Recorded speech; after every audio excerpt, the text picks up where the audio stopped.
মরণভীতি রোগ জলাতঙ্ক, যে রোগের প্রতিষেধক আজও পর্যন্ত নেই।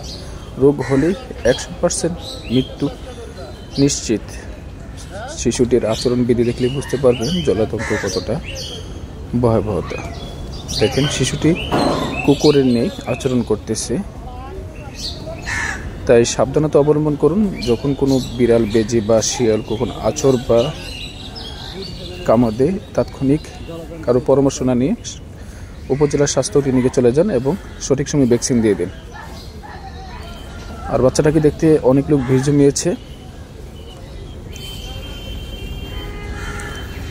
আল্লাহ যেন বাচ্চাটাকে সুস্থ করে দেয়। বাচ্চাটাকে নেওয়ার জন্য উপজেলা স্বাস্থ্য কমপ্লেক্স থেকে 2টি অ্যাম্বুলেন্স আসছে নিয়ে যাওয়ার জন্য। জানি না বাচ্চাটি সুস্থ হবে কিনা।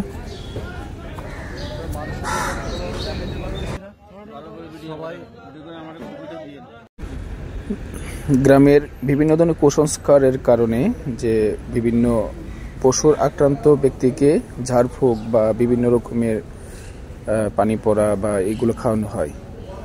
তো এগুলো খাওয়া অবশ্যই আল্লাহ তাআলার কাছে দোয়া করতে হবে, তার পাশাপাশি চিকিৎসা নিতে হবে। কারণ জলাতঙ্কে একমাত্র রোগ যে রোগের কোনো চিকিৎসা হয় না। তো সেই জন্য 24 ঘন্টার মধ্যে ভ্যাকসিন দিতে হয়। তো আপনাদের আশেপাশে যদি কেউ এরকম ঘটনা ঘটে থাকে তাহলে তাৎক্ষণিক আপনারা উপজেলা স্বাস্থ্যকেন্দ্রে নিয়ে যাবেন। উপজেলা স্বাস্থ্যকেন্দ্রে নিয়ে 5টি টিকা নিয়ে নেবেন। আর ভিডিওটি শেয়ার করে সবাইকে জানিয়ে দিন। ভিডিওটি আসলে খুবই দুঃখজনক ভিডিও, দেখলে খুব মায়া লাগবে। তো আল্লাহ যেন বাচ্চাটিকে সুস্থ করে দেয় এবং এরকম রোগ যেন আল্লাহ তাআলা কাউকে না দেয়। তো ভিডিওটি দেখার জন্য সকলকে ধন্যবাদ। ভালো থাকুন, সুস্থ থাকুন।